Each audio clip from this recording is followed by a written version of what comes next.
ওপারের ভয় আমাদের দিলে নাই, ওপার থেকে ভয় দেখায়। তার কাটার বেড়া সিরাবিরা বাম ব্রাহ্মণবাড়িয়া ঢুকে যাইব। আগরতলায় দেখছেন না, আগরতলায় খুব উৎপাত করছিল, ঢুকে যাইব।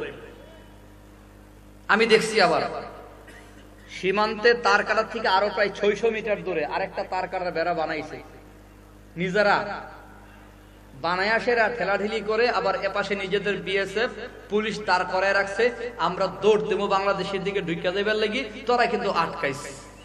কারণ যদি ব্রেক ফেল করে ঢুকে যাই ব্রাহ্মণবাড়িয়ায়, তো ব্রাহ্মণবাড়িয়ার পোলাপান যেই খারাপের খারাপ কাশি লয়ে বয়ে রইছে, সব গোলারে মুসলমানি কইরা ছাইরা দিল।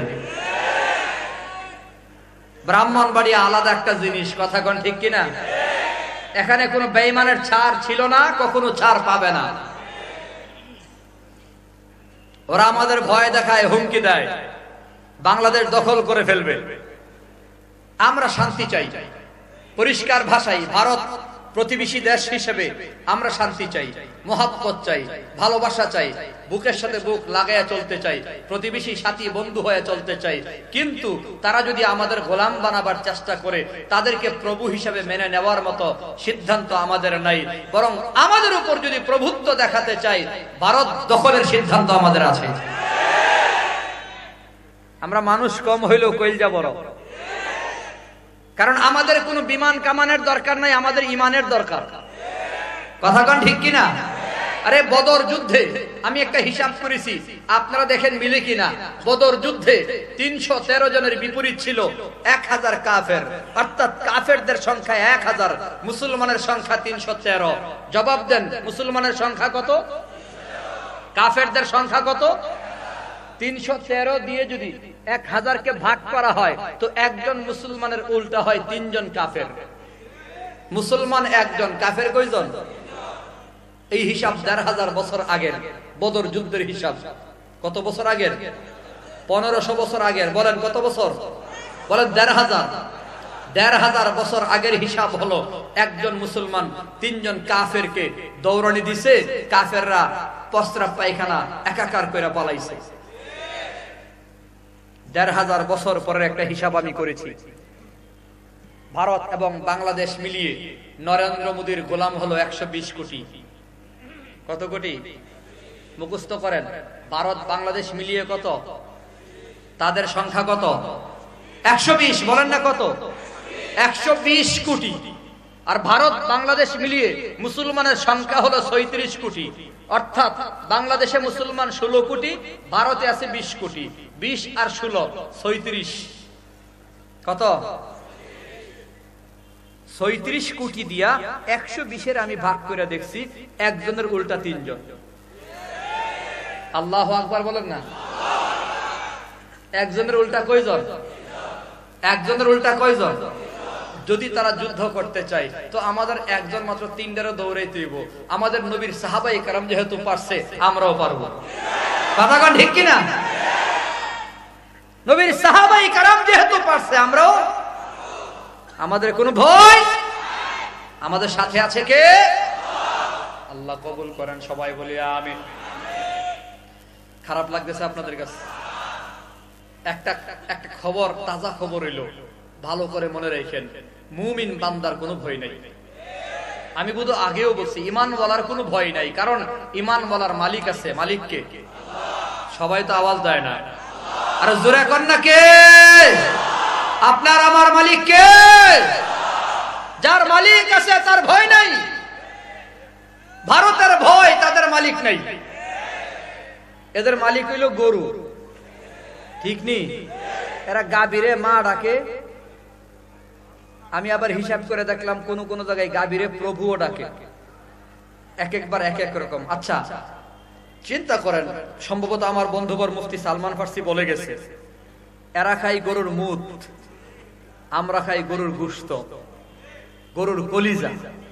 যারা মুত খায়, গোবর খায়, এরা হুমকি দেয় কলিজা যারা খায় তারা নেয়। কোন যুক্তি আছে এদের ভিতরে? আজীব ব্যাপার। গাবি যদি মা হয়, আমার এক উস্তাদ কইতেন, গাবি যদি মা হয়, সার হয় বাপ। সার কি? বুঝাইতে পারি না। গাবি মা হইলে সার কি হয়? তো দাদা কেডা হয়? কোন তো? বলদ। দাদা কেডা? বুড়ো হয়ে গেলে তো আর সার থাকে না, এটা সাইটটা বলদ বানায় এলাই মানুষ। গাবি যদি মা হয়, সার হয় বাপ, দাদা হয় বলদ, তো বলদের নাতিরা হুমকি দেয় আমাদেরকে, বলদার গোষ্ঠী। আমাদের কোন ভয়? যার মালিক আছে তার কিসের ভয়? মানলাহুল মাওলা ফালাহুল কুল, যার আছে রব তার আছে সব। আমাদের আকাবিরিন কখনো ভয় পাইতেন না মিয়া। আমার কাছে দরখাস্ত আছে, শাইখুল হাদিস আজিজুল হক রহমাতুল্লাহি আলাইহি, আমি প্রায় বয়ানে বলি, মামুনুল হক সাহেব এত বড় বাঘের মতো হুঙ্কার দেয়া কথা কয়, সাহস পায় কয়, সিংহের মতো কথা কয়, সাহস পায় কয়। আরে সাহস তো এমনি হইছে না, তার বাপ আছিল বাঘ, বাঘের করে বাঘই হয়। বুঝতে হবে তো। শাইখুল হাদিস বাতিল বেঈমান নাফরমানরে ভয় পায় কোনো কথা বলতেন না। মুফতি সাখাওয়াত হোসেন রাজি সাহেব এই যে হুঙ্কার দিয়া কথা কয়, কাউরে ভয় পায় না। কেন? কই তার শ্বশুর মুফতি আমিনী কোনো বেঈমানরে ভয় পাইতো না।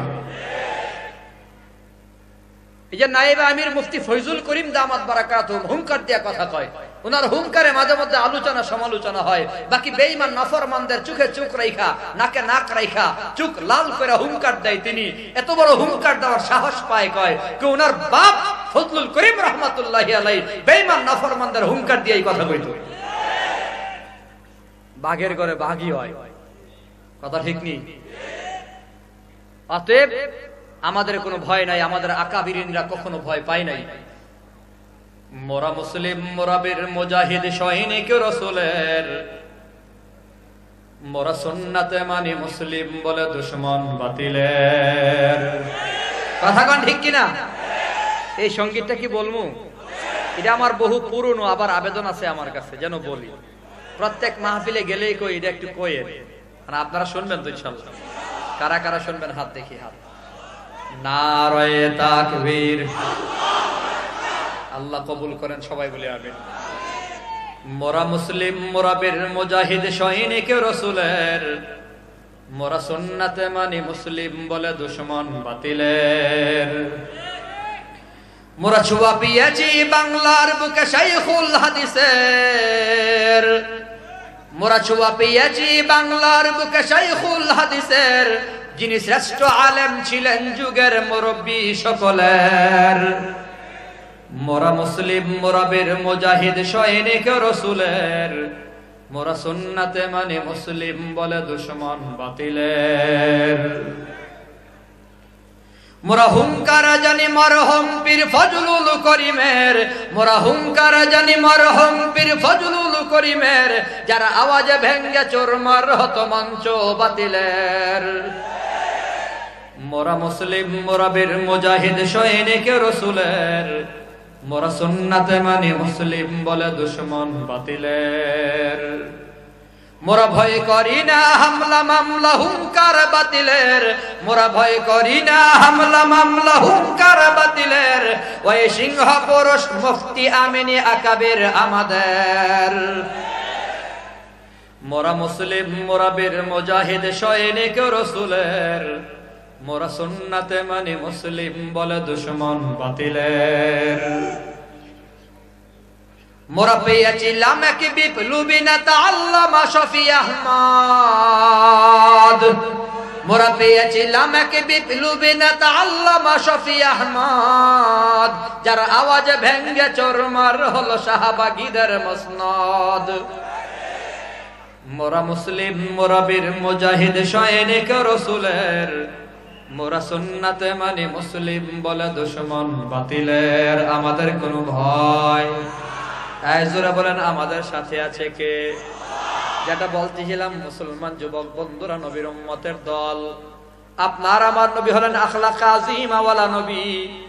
নবীর আখলাকের ভেতরে কখনো কাউরে ধমক দেয় নাই, জীবনে কাউরে গালি পর্যন্ত দেয় নাই। জোরে কোন সুবহানাল্লাহ। আখলাকে আজিমা ওয়ালা নবীর ব্যবহার কেমন? এ মুসলমান, খবর নিয়ে দেখো, গ্রাম্য কোনো অজানা কোনো মানুষও যদি নবীর দরবারে আসতো, আমার নবী তার চেহারার দিকে তাকায় তাকায় তার কথাগুলো শুনতো, যতক্ষণ ওই গ্রাম্য মানুষ কথা বলতো ততক্ষণ নবী তার চেহারার দিকে তাকিয়ে কথাগুলা শুনতো।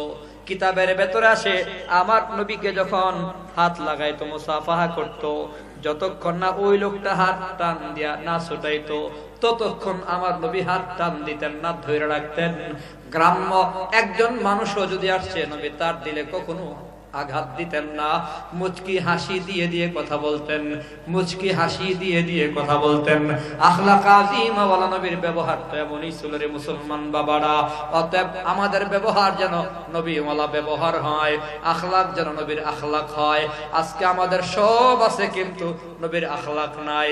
আমাদের দাড়ি আছে, আমাদের টুপি আছে, আমাদের পাগড়ি আছে, আমাদের পাঞ্জাবি আছে, নামাজিও আছে, রোজাদারও আছে, হাজী সাহেব আছে, কিন্তু আখলাকের ভেতরে বড় গলত আছে। আমাদের চরিত্র বড় খারাপ হয়ে গেছে। কথা বলেন ঠিক কিনা? হুসনে আখলাক, মানুষের সাথে সুন্দর করে কথা বলা। ফাকুলু লিন্নাসি হুসনা, একটু হাসি দিয়া কথা বলা, প্রেম মাখা কথা বলা, ভালোবাসা মাখা কথা বলা। আল্লাহ বলে মানুষ একটু হাসি দিয়া কথা কও না, প্রেম লাগায় কথা বলো না। কি আজীব ব্যাপার!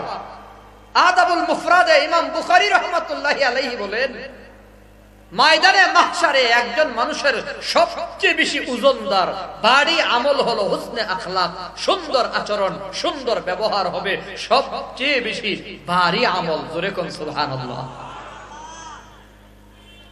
কিন্তু আমরা কথায় কথায় মানুষের কষ্ট দেয়। আমাদের মুখের ভেতরে বকা জকা গালাগালি অভাব নাই। দুঃখ মাঝে মধ্যে দুঃখ নিয়েই বলি। শিক্ষিত পার্সন পর্যন্ত গালি ছাড়া কথা কয় না। এর বাস্তব প্রমাণ হলো বিসিএস ক্যাডার হয়েও এসপি ডিসি হয়া, বিশেষ করে পুলিশের ডিপার্টমেন্টে পুলিশ ভাইরা যারা আছেন রাগ করবেন না, আমি নিজে ভুক্তভোগী, আমি দেখছি পুলিশের মুখে এত পচা বকা গালি, এত বকাবকি তারা করে, এত গালাগালি করে, এত নাপাক ভাষায় একজন আরেকজনের গালাগালি করে যে বেশ্যা মহিলাদের জবানেও এত নাপাক গালি নাই। আচ্ছা কেন হলো এটা? হয় কি কারণে হয়েছে কোন তো আমারে? এত পড়াশোনা করলো, বিসিএস ক্যাডার হলো, উচ্চ শিক্ষিত হয়েও জবান সুন্দর না, জবানের ভেতরে নাপাকি, গালাগালি বকাঝকা হওয়ার কারণ কি?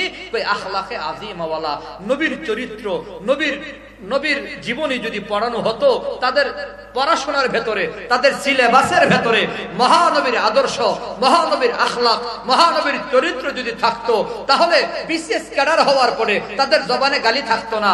পড়াশোনা করার পরে শিক্ষিত কোন পুলিশ অফিসার গালি দিয়ে কথা বলতে পারতো না। নবীর শিক্ষা নাই, যার দরুন নববী আখলাকও নাই। এজন্য আমাদের শাইখুল হাদিস ইবনে শাইখুল হাদিস আল্লামা মামুনুল হকের একটি দাবি, চূড়ান্ত দাবি হলো বাংলাদেশের নিম্ন মাধ্যমিক, উচ্চ মাধ্যমিক সহ বাংলাদেশের কলেজ ইউনিভার্সিটিতে প্রত্যেকটা শিক্ষা প্রতিষ্ঠানে প্রত্যেকটা ক্লাসে নবীর চরিত্রের সবক তাদেরকে শিক্ষাদান করাতে হবে। আমাদের সবচেয়ে যেখানে গলত সেটা হলো, আমাদের এক উস্তাদ ছিলেন বরেণ্য মুফাসসির আনসারী সাহেব রাহমাতুল্লাহি আলাইহি। তিনি সব সময় বলতেন, একটা চরিত্রের একটা মন্ত্রণালয় যদি গঠন করা হইতো, চারিত্রিক মন্ত্রণালয়, আরেকজন মন্ত্রী দরকার ছিল আখলাক ওয়ালা মন্ত্রী। এমন আখলাক ওয়ালা মন্ত্রণালয় যদি থাকতো, আখলাক ওয়ালা মন্ত্রী যদি থাকতো, আমাদের আখলাক ভালো হতো। আল্লাহ তাআলা আমাদেরকে নবী ওয়ালা আখলাকে আখলাকি হওয়ার তৌফিক দেন। সবাই বলি আমিন।